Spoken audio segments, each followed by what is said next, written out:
Hello বন্ধুগণ, ২ শালিক আজকের পর্বে দেখতে পারবেন দেবা নিজের রক্ত দিয়ে বাঁচালো গৌরবকে। লাইক দিয়ে বিস্তারিত জানতে থাকুন। এইদিকে আখি বউ সেজে ঘরে বসে রয়েছে, আর এইদিকে হসপিটালে দেবা নিজের রক্ত দিয়ে গৌরবকে বাঁচালো।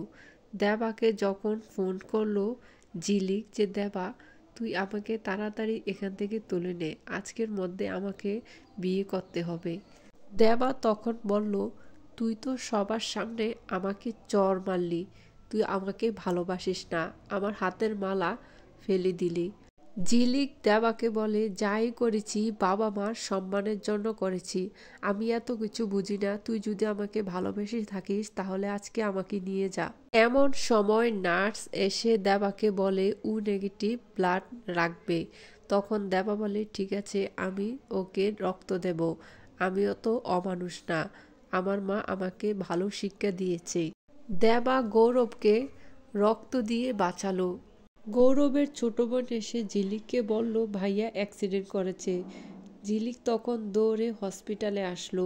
যখনই ঝিলিক হসপিটালে ঢুকলো তখন দেবা গৌরবকে রক্ত দিয়ে বের হয়ে যাচ্ছিল। তখন দেবা ভাবতে লাগলো, যেহেতু গৌরবের পরিবার চলে এসেছে তাহলে আমার এখন যেতে হবে, আমার জন্য ঝিলিক অপেক্ষা করছে।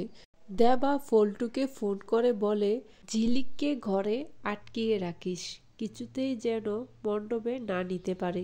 তখন পল্টু ঝিলিকের দরজার সামনে গিয়ে বলে, বউ নিতে হলে আগে আমাদেরকে টাকা দিতে হবে। ঝিলিকের মা এসে বলে, বরের বাড়িতে দরজা ধরে, কনের বাড়িতে নয়, তুই ছাড় দরজা।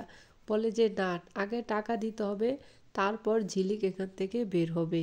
ঝিলিককে যখন দেবা মণ্ডপ থেকে নিয়ে যেতে লাগছিল তখন পুষ্পা দেবাকে বলে, আমার মেয়ের হাত ছাড়, আমার মেয়েকে তুই কোথায় নিয়ে যাবি, তার আজকে বিয়ের লগন পার হয়ে যাচ্ছে। বন্ধুগণ, দেবা কি পারবে ঝিলিককে বিয়ে করতে? অবশ্যই কমেন্টস করে জানাবেন। দেখার জন্য ধন্যবাদ।